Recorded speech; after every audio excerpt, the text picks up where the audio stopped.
Fala pessoal, graça e paz, como é que vocês estão? Nós estamos aqui hoje no canal do 3D e hoje é dia de podcast aqui no 3D Podcast. Eu estou aqui com o meu parceiro, dos podcasts aí, o meu parceiro do canal, esse cara que tem andado comigo todos os momentos aí. Lan.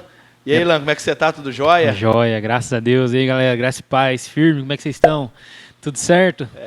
Animado para mais um podcast, mais uma semana. Você vê, hein? Hoje o negócio, a tendência é cada vez dar bom e melhor, não é? Nós estamos na semana aí que a gente temos falado aí nesses dias sobre um pouco de escatologia bíblica, né? Que é o estudo das últimas coisas. E nós queremos perguntar para você já, se você assistiu o último vídeo aí, onde nós falamos um pouco aí de forma introdutória a respeito da escatologia, né? O Lan tem nos dado algum suporte aí, uma direção sobre algumas coisas que ele tem estudado aí, algo que ele tem crescido e desenvolvido. E hoje não é diferente. Nós queremos falar sobre o que falta para Jesus voltar. Esse é o tema do podcast de hoje. Você sabe o que falta para Jesus voltar? Você não sabe? Ah, meu irmão, então você não pode sair desse vídeo. Porque é o que nós queremos tratar nesse dia de hoje, não é, Lan? Amém, amém. É que negócio, né? Se você já não curtiu, você já tá errado. Sim. Já curte, já faz um comentário aleatório aí, galera, beleza, não sei o quê. Pra quê? Pra engajar o vídeo, né? Porque vai que você gosta, você acha legal, mas o YouTube não sabe que você acha legal. Como é que ele vai saber que você acha legal? Você tem que curtir. Eu sei que é chato, todo mundo fala isso, é coisa de youtuber. Nós não somos youtuber, mas nós postamos conteúdo aqui e nós contamos com a ajuda de vocês para ajudar esse conteúdo a alcançar mais pessoas. Sim. Por quê?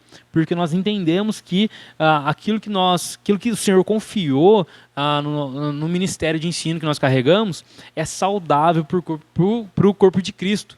A gente vê muitas coisas assim meio malucas aí, então a gente precisa da sua ajuda para fazer com que esse conteúdo, essa mensagem sadia do Evangelho alcance mais pessoas. Então, curte, comenta, compartilha aí. É isso aí, meu querido. Então, depois daquela famosa vinheta que a produção entrega aí, top de elite. A produção nunca falha na vinheta. Nunca falha na vinheta. Nós vamos estar falando sobre o que falta para a volta de Jesus. Então, vem com nós, galera. Bora lá.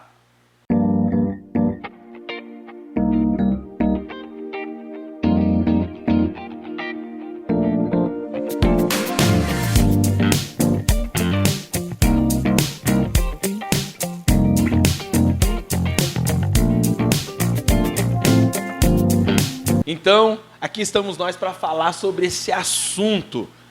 A pergunta que todo mundo está fazendo. De $1 milhão. Ah, meu querido, essa aí, falar para você. Até o Silvio Santos quer saber. O que falta para Jesus voltar? Lan, quais são as evidências, quais são os sinais que nós podemos ver sobre a volta de Jesus? No carnaval aí teve uma galera falando sobre Apocalipse, sobre macetar o Apocalipse aí, né?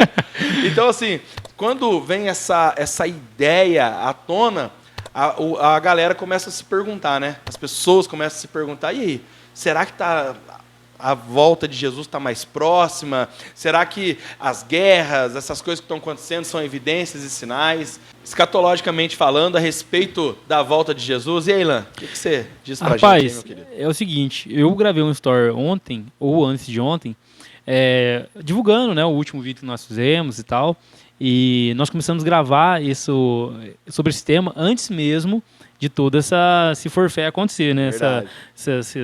Todo esse macetado apocalipse. Esse macetado apocalipse aí. E assim, é meio lamentável que as coisas aconteçam dessa forma e acaba que um assunto tão maravilhoso que é a volta de Jesus se torne algo motivo de chacota por muitas pessoas, que é o que acabou acontecendo. Sim. Por conta da mídia, por conta de algumas pessoas que já têm ali uma predisposição contrária à mensagem cristã. Né?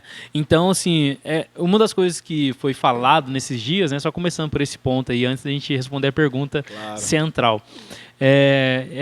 que Jesus volta em 5, 10 anos. O arrebatamento vai acontecer em 5, 10 anos e a Baby, né, a cantora, Baby Brasil, né? Baby Brasil, do Brasil, ela falou que nós já entramos no Apocalipse. A palavra Apocalipse, ela significa revelação. Revelação, ou seja, tirar o véu. Aquilo que estava velado, escondido, e é tirado. Então, o livro do Apocalipse, por que ele chama Apocalipse? Porque ele começa com essa palavra, né? Começa lá, a revelação de Jesus Cristo, que é essa palavra Apocalipse. Então, isso dá o nome do livro. Então, quando que nós entramos no Apocalipse? A partir do momento que tudo começa a ser revelado. O Apocalipse, ele não é algo para ser escondido. Ele não é, quando a gente pensa em Apocalipse, o mundo tem uma ideia de destruição em massa. Sim. De desgraça, peste, tudo de ruim. Mas, na verdade, olha, você vê o entendimento errado que ela já tem do que, de fato, é o Apocalipse. E aí, o entendimento da massa nossa, Deus do céu, Apocalipse é ruim. Meu Deus, o arrebatamento daqui 5, 10 anos. E aí a outra cantora, Ivete Sangalo, ali, ela, basicamente, o que ela fez? Ela repreendeu em nome de Jesus. Deus não vai deixar, porque nós vamos macetar. Ou seja, Deus não vai deixar Jesus voltar, né? Praticamente, né, bate na madeira 3 vezes. Quase que ela repreendeu o Apocalipse. Ou seja, gente, aquilo ali foi uma vergonha, né? Tipo, totalmente contrário àquilo que a Bíblia, ideia, né? Exatamente aquilo que a Bíblia nos ensina, né? E alguns outros comentários, várias pessoas, não somente cristãos, comentaram a respeito desse fato, mas outras pessoas não cristãs comentaram, entre elas, né, um dos comentários mais divulgados aí é o do Felipe Neto, onde ele fala assim: olha, gente, eu tenho X anos, não me lembro, mas eu sempre ouvi que Jesus ia voltar. Eu sempre ouvi do arrebatamento. A minha mãe, que tem X anos, já falava. A minha avó, que tem X anos mais que minha mãe, também já falava, e até agora nada. Então, assim, essa foi um dos comentários que vem por conta de um entendimento errado do que é a escatologia, do que significa Apocalipse. E esse comentário, em especial, num sentido mais zombador, pejorativo, ele também é mencionado na Bíblia. Quando o apóstolo Pedro escreve a segunda carta dele, no capítulo 3, ele fala assim, ó: antes de tudo, saibam que nos últimos dias surgirão escarnecedores, zombando e seguindo suas próprias paixões. Eles dirão: o que houve com a promessa da sua vinda? Desde que os antepassados morreram, tudo continua como desde o princípio da criação. Mas eles deliberadamente se esquecem de que há muito tempo, pela palavra de Deus, existem céus e terra. Essa formado da água e pela água. E pela água o mundo daquele tempo foi submerso e destruído. Pela mesma palavra, os céus e a terra que agora existem estão reservados para o fogo, guardados para o dia do juízo e para a destruição dos ímpios. Não se esqueçam disso, amados. Para o Senhor, um dia é como 1000 anos, e 1000 anos como um dia. O Senhor não demora em cumprir a sua promessa, como julgam alguns. Ao contrário, Ele é paciente com vocês, não querendo que ninguém pereça, mas que todos cheguem ao arrependimento. Uau. Olha, você vê, questionamentos como esse que esse cara faz, as pessoas já estavam fazendo nos dias de Jesus. E a resposta do apóstolo Pedro é o seguinte: olha, gente, o tempo de Deus não é como o nosso tempo. Um dia é como 1000 anos, 1000 anos é como um dia. A gente já viu isso na live passada, que não é de forma literal isso aqui, como alguns tentam crer, ver, interpretar, né? E ele fala o seguinte: por que o Senhor ainda não voltou? E um dos motivos Ele é paciente com vocês. Ele é paciente, não querendo que ninguém pereça, mas que todos cheguem ao arrependimento. Ou seja, ao mesmo tempo, a volta de Jesus é algo que nós estamos aguardando, é algo que está também no coração de Jesus, no coração de Deus. O fato dele ainda não ter voltado expressa ainda a paciência de Deus em querer que as pessoas cheguem ao arrependimento. Nós sabemos que não é uma promessa universalista, que todos vão ser salvos. Mas nós sabemos que Deus, nos seus planos, nos seus desígnios, Ele, onisciente, onipotente, sabendo de todas as coisas, Ele ainda é paciente, querendo que as pessoas ouçam a mensagem do Evangelho, que é o que nós vamos ver aqui, que é um dos sinais, para que todos possam chegar ao arrependimento. Até acho que não sei se foi no podcast passado, ou se foi em conversa entre a gente mesmo, você disse que até no Apocalipse tem um versículo onde que fala que os santos estão diante do trono de Deus, clamando por essa vinda, né? E aí você vê assim como que Deus ele é misericordioso. Apesar de os seus santos clamarem, apesar de a igreja clamar, Maranata, né? É o próprio João, quando encerra o livro de Apocalipse, ele encerra dizendo Maranata, né? Que significa ora vem, Senhor Jesus. Ainda assim, pela sua misericórdia e graça, Deus aguarda de forma paciente, né? Demais, cara, demais. Para poder acontecer no tempo certo. Né, exatamente. Deus é maravilhoso. E isso está em Apocalipse 6, ali acho que no 11 em diante, as almas ali debaixo do altar falando, nós queremos que o Senhor faça justiça. Porque o dia da vinda do Senhor Jesus é um dia de juízo, é um dia onde a justiça de Deus vai ser feita, vai ser condenado de fato todo o pecado. Então vai ser um dia de julgamento, de juízo, e um dia também de felicidade, alegria, bem-aventurança para aqueles que aguardam esse dia com grande expectativa. Né? O apóstolo Paulo fala que esse dia não vai nos surpreender como um ladrão. Jesus não vai voltar para nós como um ladrão, porque nós não somos das trevas, nós somos da luz, nós aguardamos esse dia. Mas ele fala assim para aqueles que clamam, né, estão pedindo essa vinda. Ainda falta alguns ainda para serem alcançarem, para serem mortos, para se demonstrarem fiéis à palavra de Deus. Ou seja, ainda há alguns para serem resgatados, para fazer parte desse corpo e padecer por causa do Evangelho. Claro. Em outro texto também, Apocalipse 7, vai falar daqueles que há juízo de Deus para ser derramado sobre a terra. Porém, há uma voz, um anjo que fala, não derrame ainda o juízo, antes que sejam selados todos aqueles que o Senhor vai selar. Ou seja, segura, há aí uma brevidade, como é que eu posso falar, cara?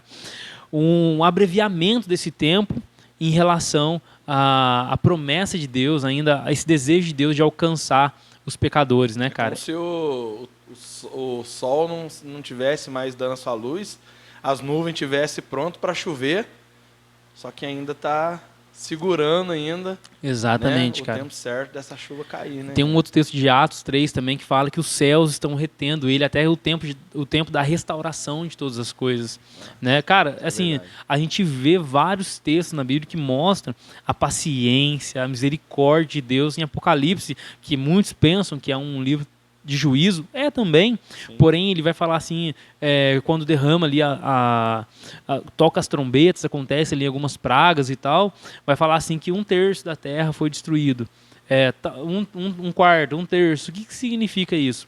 É o juízo de Deus, porém ainda um juízo com misericórdia. É um juízo onde não é um juízo total, não é um juízo 100%, mas é ainda que permite ao pecador ver isso tudo e ainda cair em si, voltar para Jesus. Tanto que tem um outro texto em Apocalipse 16 ou 15, se eu não estou enganado, que fala assim que mesmo depois do juízo de Deus, tudo isso acontecer, eles não se arrependeram.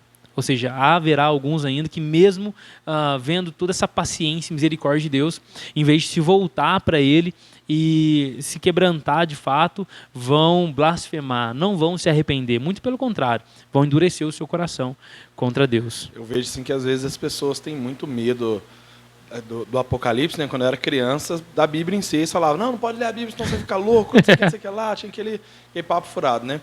E eu vejo assim que as pessoas têm muito medo do Apocalipse, do juízo que vai acontecer, da justiça de Deus que vai ser manifesta ali, porque a gente baseia isso na gente, né? A gente baseia isso no humano, né? Então você vê assim, lá na Rússia, com a Ucrânia, a Rússia tentando fazer justiça lá, dizendo que o negócio é dela, Israel tentando fazer justiça contra o Hamas pelo que aconteceu e tudo mais. Então a gente tenta colocar a justiça de Deus no meio desse balaio de gato, segundo né? A nossa própria justiça. Só que, na verdade, Deus não é dessa maneira, né? Ele não é injusto, né? Porque ele não faz justiça causando injustiça, né?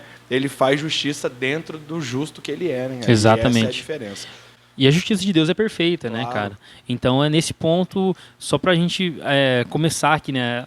Vai haver zombadores, vai haver, mas que não seja por conta da nossa ignorância. Claro. Que foi o caso, né? Vão haver pessoas que vão zombar, mas não por conta baseado na ignorância daqueles que se dizem cristãos. Isso. Mas em relação à volta de Jesus, que foi a pergunta inicial, né, cara? O que está faltando? O que está faltando para Jesus voltar? Poxa, tantas coisas acontecendo e a primeira coisa que a gente precisa falar é que marcar a volta de Jesus, cara, é uma irresponsabilidade e uma falta de conhecimento da palavra de Deus, cara.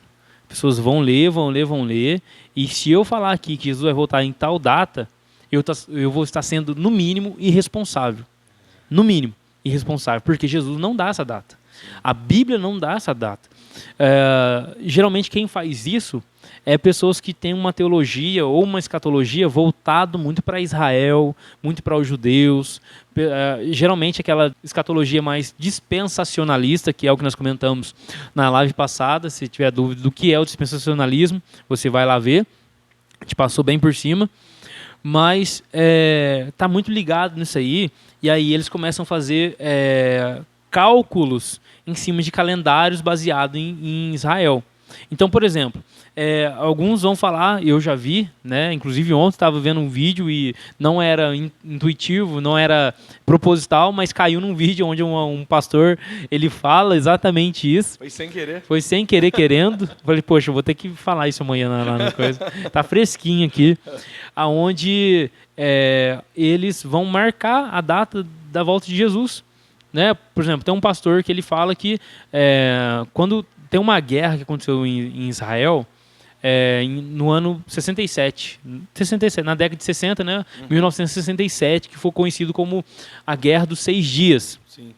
Onde Israel, em 6 dias, ele derrota o seu inimigo ali e ele, de novo, recupera parte da terra de Jerusalém.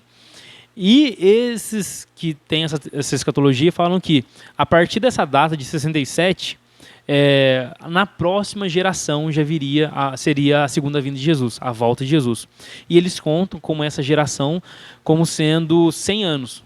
Ou seja, 67 mais 100, 2067. Então, até em 2067, Jesus vai voltar. É uma conta absurda, não tem base bíblica nenhuma, mas são pessoas que tendem datar a volta de Jesus. Irresponsabilidade pura. Jesus não faz isso, o apóstolo Paulo não faz isso, o apóstolo Pedro não faz isso, ninguém faz isso. Só essas pessoas querem fazer isso. Até mesmo quando perguntaram quando seria todas essas coisas, Jesus, ele, né, na pessoa do Filho, ele vai dizer, né, nem o Filho e nem os anjos sabem o dia da vinda, a não ser o próprio Deus. Né? Exatamente. Então, na pessoa do Filho, nem o próprio Jesus disse, naquele momento.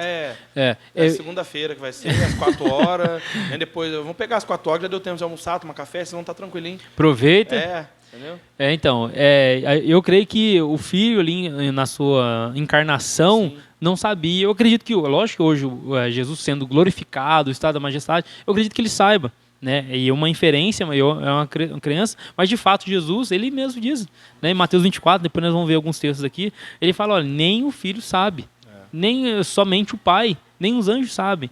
Ele só dá o exemplo de Moisés, de Noé, né? Ele fala, vai como nos dias de Noé. Exatamente. Né? Casavam, se davam-se casamento, festejavam, comemoravam, tal. E aí, então, de repente veio o dilúvio.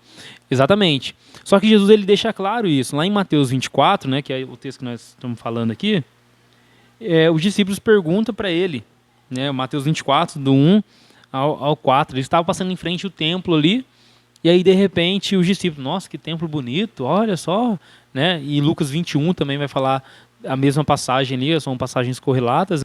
E aí a passagem de Lucas, ele fala mais ou menos a mesma passagem aqui. E eles estão diante do templo. E aí os discípulos fazem 3 perguntas para Jesus. No versículo 3, fala assim, diz-nos, quando acontecerão essas coisas, a destruição do templo, qual será o sinal da sua vinda, segunda pergunta, e do fim dos tempos, terceira pergunta. E aí, a partir daí, Jesus está respondendo essas perguntas. E interessante que o que parece que Jesus está fazendo aqui, ele está misturando as coisas. Ora ele está respondendo uma, ora está respondendo outra. E ele parece que faz a destruição do templo, que acontece em 70 depois de Cristo, né, no ano 70, Jerusalém destruída pelo Império, o general Tito, se não estou enganado, ele lidera ali o pessoal invadindo contra Jerusalém, porque os judeus eles estavam já revoltados com tudo, com o modo com que o Império Romano estava lidando nas questões cerimoniais, ou seja, profanando muitas coisas. Então eles se juntaram ali, não, vão ter que rebelar. Isso no ano 60 e alguma coisa, 67 em diante, depois de Cristo. E aí Roma não perdoa, vão dar um fim nesse negócio. Aí vem ali, liderado pelo general Tito, destrói Jerusalém, destrói o templo, e sobrou só aquele murinho lá que eles estão lá até hoje, fazendo as orações lá. Aquilo lá foi só o que sobrou. E Jesus, parece que ele está fazendo com que essa destruição do templo e a perseguição contra ali Jerusalém e os judeus é como se fosse uma maquete daquilo que vai acontecer no mundo inteiro. Ele faz essa correlação, né, da destruição do templo com a grande tribulação. Então ele vai respondendo. E ele começa a responder essa pergunta, por exemplo, aqui no versículo 4 ao 9. É o que a gente chama de princípio das dores. Por quê? O que Jesus fala aqui no princípio das dores? Existem 2 sinais que são assim, esses 2 sinais antecedem a volta de Jesus. Sim. Esses são aquilo que a gente vai ficar de olho e, poxa, Jesus, de fato, são sinais bem mais específicos. Só que, mais uma vez, a gente não pode marcar data. A gente não pode falar assim, porque Jesus fala o dia e a hora, ninguém sabe. Mas ele fala o tempo e as épocas. Ou seja, o tempo e as épocas a gente vai ficar atento. O dia e a hora, nós não sabemos.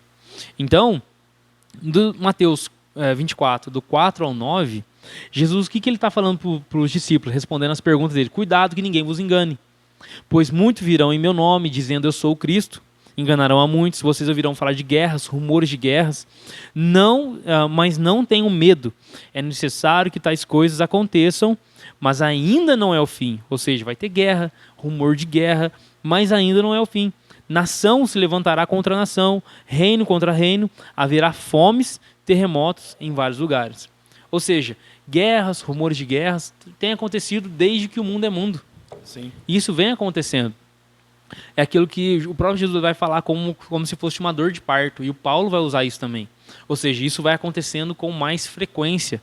Isso vai acontecendo com uma intensidade maior e um espaço de intervalo menor. Até sobre o tema, cortando só um minutinho, na semana anterior, né, que nós gravamos no outro podcast, você até chegou a citar uma situação dessa, onde você disse assim que sobre um grupo que acreditava da vinda de Jesus estar acontecendo o mais breve possível, quando eles começaram a ver o ser humano tendo uma evolução, um crescimento. Isso. E aí eles falaram, nossa, Jesus vai voltar agora e tal, né? Porque tudo está tendo um crescimento e tudo mais, só que daí aconteceu a Primeira e a Segunda Guerra Mundial, acabou derrubando isso, né? Exatamente, o pós-milenismo, né? Eles acreditam que a igreja vai pregar o evangelho e as pessoas vão se converter, uma conversão em massa, o mundo vai ser cristianizado, vai ficar tudo bom, tudo perfeito.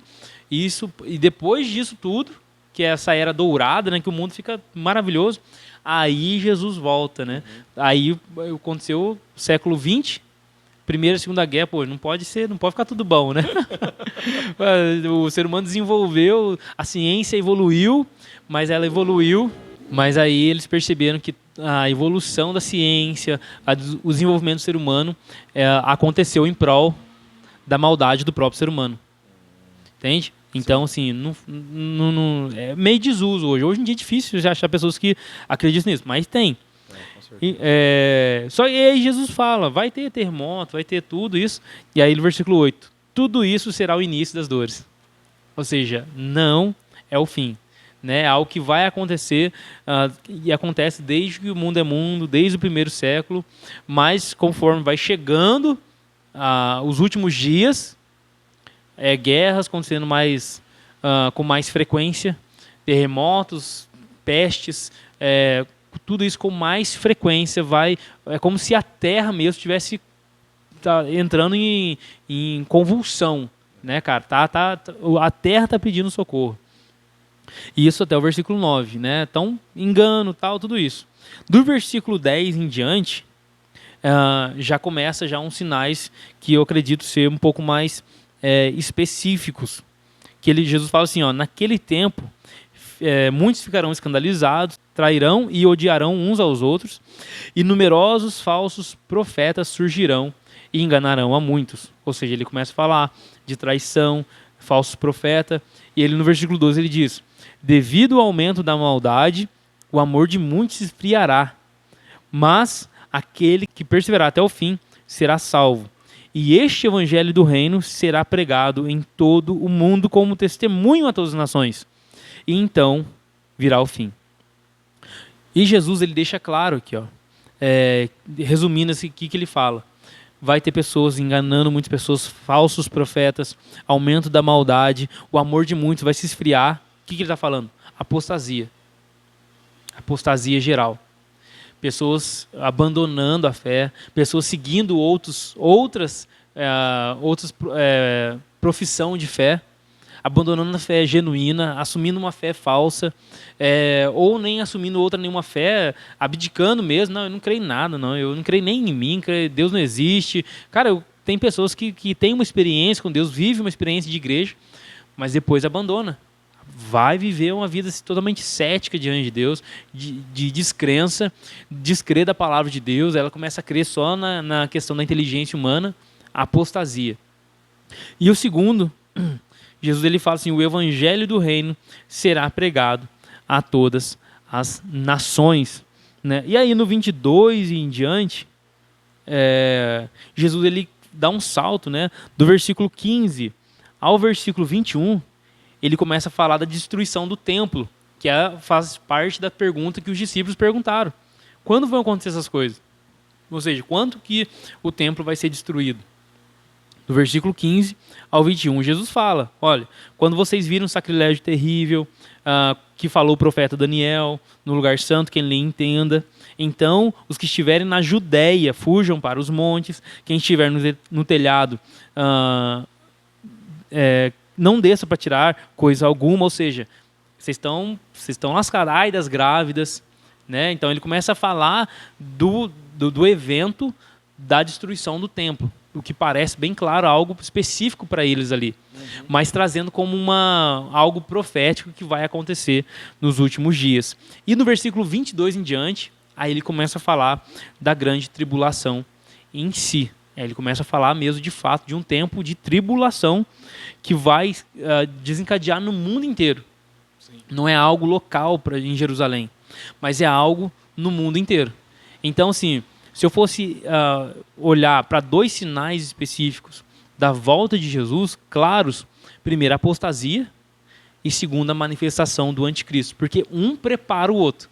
Se a gente for ler outro texto aqui, de 2 Tessalonicenses 2, o apóstolo Paulo parece que vai mesmo em acordo, né? Ele vai nessa mesma linha de Jesus.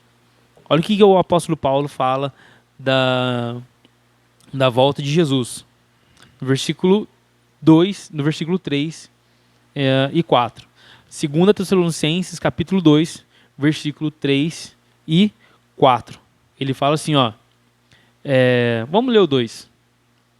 O 2 fala assim, ó: que não se deixe abalar nem alarmar tão facilmente, quer por profecia, quer por palavra, quer por carta supostamente vinda de nós, como se o dia do Senhor já tivesse chegado.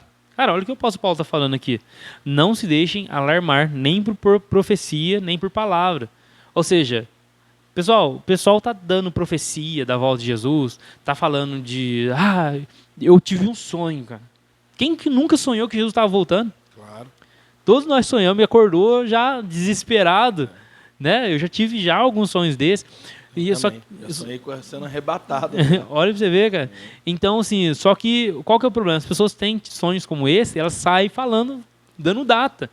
E o apóstolo Paulo está falando o seguinte: a Bíblia está falando, gente, quer por profecia, quer por palavra, ou carta supostamente vinda de nós. Ou seja, fica tranquilo, gente. Por quê? Porque ele vai dar uma certeza no versículo 3 agora. Não deixem que ninguém os engane de modo algum. Antes daquele dia, antes da vinda do Senhor, ele fala, no versículo 3, virá a apostasia. Não tem como ser mais claro que isso.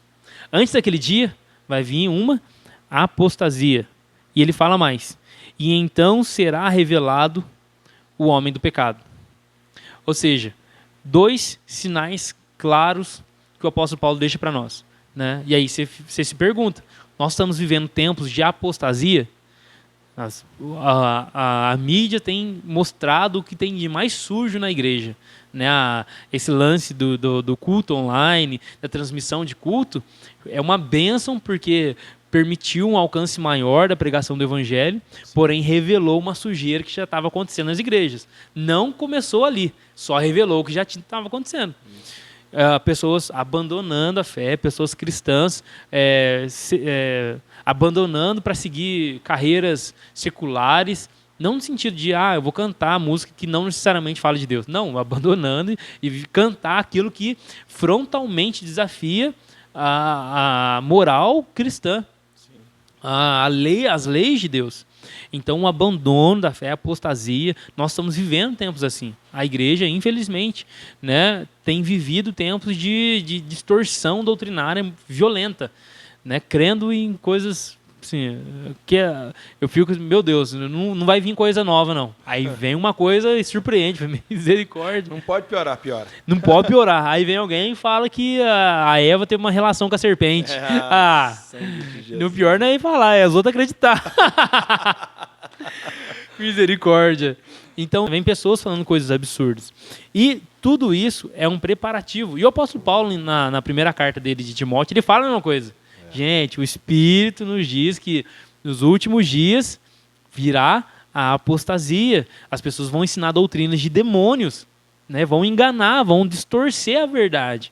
Então, nos últimos dias, nós vamos viver esse tempo de abandono da fé, cara. É um negócio assim, doutrinas que as pessoas, igrejas que às vezes nós tínhamos como igreja centrada, doutrinariamente, depois você começa a ver, poxa, né, desviou, o que aconteceu? Aí é um líder que virou a casaca. Sim. Como assim, desistiu, abandonou.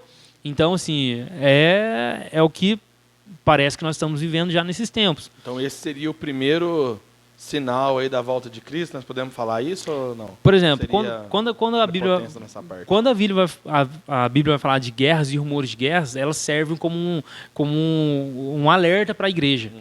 Não que nós não vamos descrer, mas é um sinal. É um sinal de que, poxa, sempre que acontece uma guerra, nós lembramos. É como se fosse uma espécie de ceia, né, cara? Façam isso em memória de mim. Mas sempre quando acontece uma guerra, alguma coisa, isso automaticamente faz a gente se atentar. Pô, Jesus vai voltar. Jesus vai voltar. Mas se tem um sinal que Jesus deixa claro em Mateus 24, o apóstolo Paulo deixa claro aqui em 1 Timóteo 4, 2 Tessalonicenses 2, é a apostasia, o abandono deliberado da fé, cara. Isso é um sinal, porque o próprio apóstolo Paulo fala que ninguém vos engane de modo algum. Antes daquele dia, vai vir a apostasia. Então, isso vai acontecer. E depois da apostasia, vai preparar um campo para que seja revelado o homem do pecado. Quem que é o homem do pecado? É o anticristo. Então, assim, para muitas pessoas não creem, ou sim, creem de forma diferente. Um fala assim, não, a igreja não vai ver o anticristo, porque é o anticristo que vai liderar essa perseguição contra a igreja. Não, a igreja vai ser arrebatada. Alguns creem que essa apostasia ela significa arrebatamento. Né, que não faz sentido também, porque a apostasia nunca significou arrebatamento. Né? Alguns vão falar assim, não, significou sim no primeiro século, mas não tem, ou se tem, são pouquíssimos documentos que vão talvez significar a palavra apostasia como arrebatamento. Não faz sentido. E as pessoas falam assim, olha, primeiro vai vir um arrebatamento, vai acontecer um caos mundial, aí depois o anticristo vai se manifestar e vai pôr ordem. Mas eu acredito que não vai ser isso. Né? A gente não consegue falar como que vai desencadear, de fato, a manifestação do anticristo. Mas a Bíblia deixa claro que, primeiro, ele vai se manifestar. Primeiro, ele vai aparecer. O homem do pecado, o filho da perdição. Né? E ele continua falando. Ele se opõe e exalta tudo que se chama Deus ou é objeto de adoração, chegando até a assentar-se no santuário de Deus, proclamando ele mesmo ser Deus. Então, esse anticristo, ele é um sinal para a igreja. Alguns vão falar assim, mas a grande tribulação ela vai durar 7 anos. Se o anticristo manifestar, é só contar 7 anos que a gente consegue calcular, né? Só que há uma grande discussão em relação a esse tempo também da grande tribulação. Não necessariamente é 7 anos. Sim. Que as pessoas vão fazer uma conta do livro de Daniel, das 70 semanas. Alguns vão jogar essa última semana para o fim da grande tribulação, né? Que é a última semana que é como se fosse 7 anos. Uhum. Aí eles vão falar o seguinte, essa é a última semana de Daniel, não vou gastar tempo para explicar aqui, porque também não é vou gastar tempo e não é o propósito agora, mas a gente pode falar um dia. Essa última semana, ou esses 7 anos, as pessoas falam que é um intervalo ali, essa última semana vem para a última semana da volta de Jesus, que é os 7 anos da grande tribulação.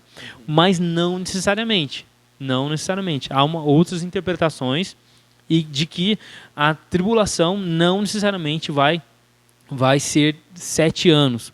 Jesus ele fala que serão tempos tão terríveis que se aqueles dias não fossem abreviados, nem mesmo os eleitos suportariam. Mas por causa dos eleitos, aqueles dias eles foram abreviados, serão abreviados, né? Uhum.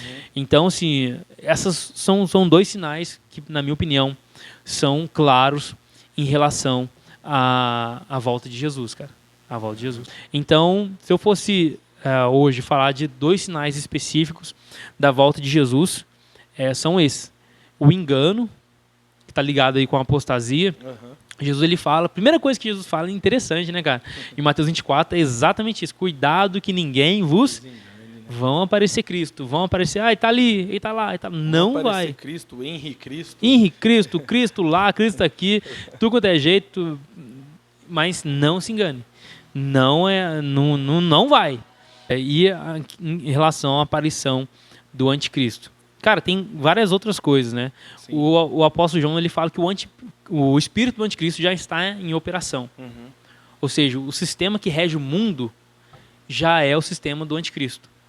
Tudo contrário a Deus, tudo voltado para outras coisas que não ser Deus, é espírito do anticristo governando. Até que chega um momento em que esse sistema ele vai, de fato, se materializar de forma global, mundial, e vai haver ali um homem que vai governar isso tudo. Tem outras curiosidades também, cara. Mas basicamente é isso. Então, assim, o que a gente percebe quando a gente vê toda essa narrativa é que às vezes as pessoas estão mais preocupadas em saber o como, o quando, né? Mas nunca o porquê. E, na verdade, o objetivo nosso aqui é trazer o porquê. Então, assim, o porquê do Apocalipse, cara, é porque Cristo vem. Amém, cara. É a revelação. Cara, gente, vocês que leem um livro do Apocalipse, mas eu não entendi nada. Lê de novo. As partes que você entender, abraça elas. Uma das coisas que é impossível a pessoa não entender. Aquelas adorações que acontecem no céu, cara. Quando Jesus aparece. Quando acontece alguma coisa aí fala, o reino do mundo se tornou do Senhor do seu Cristo, Apocalipse 11, cara. Meu Deus, cara, acontece alguma coisa ali e todo mundo se prostra, os anciãos tiram suas coroas, se prostra, toda a criação, assim, é uma coisa assim incrível. Né? Não, é maravilhoso, cara. É como se quando a gente estuda, a gente vai ver isso no estudo. O ambiente em que está acontecendo ali o 1º século, em que João escreve a carta, é um ambiente de total desespero. O Apocalipse não foi feito para trazer desespero para ninguém, porque aqueles irmãos já estavam desesperados. Perseguição a rodo, João preso, o último dos apóstolos, preso na ilha de Patmos. Sim. E já tinham jogado o homem no tacho quente. Já jogaram, a tradição fala que jogaram ele no óleo quente, e aí o abençoado não me queima. Mas vamos ter que deixar morrer agora. Né? Só deu uma hidratada na pele só e não aconteceu nada. Então, assim, já era uma situação de desespero, cara. Sim. De martírio, de morte. E João escreve Apocalipse, Jesus se revela. Cara, eu vi algo tão interessante, cara, que em momentos onde a igreja está perdendo a esperança, ela está perdendo ali a memória de quem Jesus é, as coisas começam a se apagar. Eu vi as pessoas falando assim, poxa, é o momento que Jesus se revela para a pessoa para revigorar aquela esperança de novo. E o Apocalipse, ele é isso, cara. É onde as pessoas estão ali desesperadas, perdendo a fé, se duvidando. Poxa, meu filho morreu, minha mãe morreu. As pessoas vinham no culto, elas faltavam, não é porque elas eram preguiçosas, não. Um culto tinha 15 pessoas, no outro tinha 12, 3 morreram. Então, assim, a mensagem do Apocalipse é para esses irmãos, para gerar no coração deles esperança. No começo do Apocalipse fala assim, ó, eu tenho as estrelas na mão e eu passeio entre os candelabros ali, que significa as igrejas, ou seja, Jesus falando, eu estou no meio de vocês. E ele começa a revelar, João vê aquele que parecia tido estado morto, mas que agora reviveu. Ou seja, olha o que João vê, aquela memória que ele tem ali, dele deitando no peito de Jesus, recostando a cabeça. A gente não sabe, o João velhinho, a memória dele indo embora já. De repente ele olha para Jesus, ele vê aquele que, poxa, é ele, parecia, eu vi ele, João aos pés da cruz, olhando para Jesus crucificado, parecia estado morto, mas ele reviveu, cara, ele está vivo. Então é uma mensagem de esperança, é uma mensagem que, poxa, vem Jesus, pelo amor de Deus, vem. Não é uma mensagem de atemorizar, né? Exatamente. Então, a gente vê tanto que o mundo é leigo em relação a isso, que eles estavam tentando macetar o Apocalipse, né? Não, gente, Maranata, Jesus precisa voltar.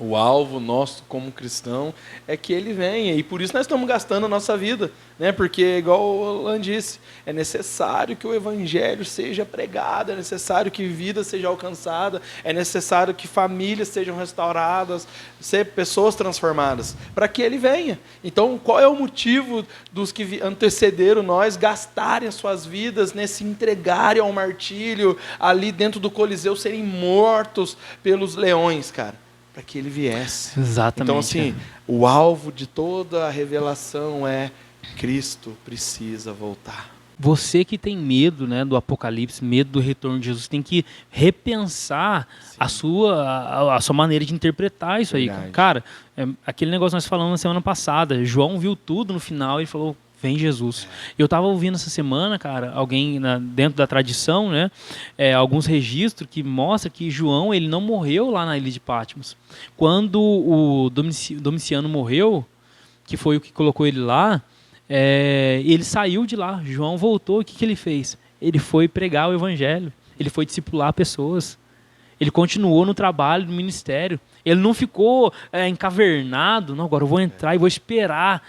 Não, ele foi viver a vida de igreja, discipulando pessoas para Jesus. Muitas pessoas pensam, poxa, como estudar o Apocalipse, as coisas do fim, e ainda viver no tempo presente? João fez isso. Ele não só estudou, ele viu. E qual que foi a reação dele, além de desejar esse acontecimento logo? Ele voltou para firmar os irmãos, cara. Voltou para discipular, ganhar almas para Jesus.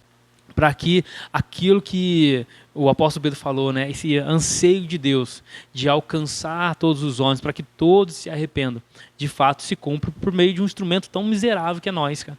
É verdade. Então, meus queridos, quero terminar esse podcast de hoje dizendo para vocês as palavras que Jesus disse a nós. Não deixe que ninguém vos engane.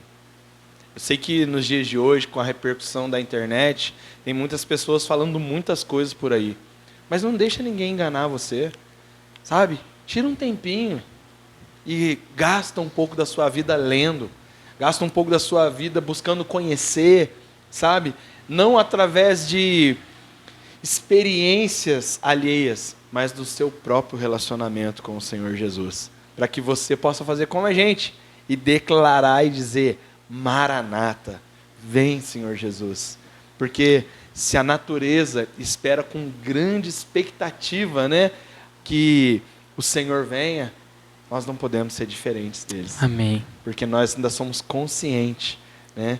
E a nossa consciência, ela precisa bradar e gritar, Maranata, vem Senhor Jesus. Então não tenha medo do que está por vir, mas faça tudo para que o que está por vir aconteça, porque o juízo do justo será o melhor que nós vamos poder desfrutar de tudo que Ele tem preparado. Tá certo? Então, nós encerramos por aqui esse podcast de hoje. Eu quero novamente reafirmar as palavras do Lan aqui e dizer: curta, comenta, compartilha, deixa as suas dúvidas aí, né, nos comentários. Se você não entendeu algo, quer que a gente faça, né, algo, mais um podcast sobre falando um pouco mais, ou sobre algo que a gente tratou aqui, a Semana de Daniel, sobre esse tempo, 2 tempos, meio tempos, sobre o anticristo, deixe nos comentários a sua sugestão, porque o alvo aqui é que você possa crescer em graça e em conhecimento, porque só assim Jesus vai retornar. E esse aqui é o nosso objetivo. Amém. Tá certo? Que Deus te abençoe e continue te fortalecendo dia após dia, não é, Lan? Abençoe, obrigado por tudo e até o próximo podcast em nome de Jesus Cristo. É verdade.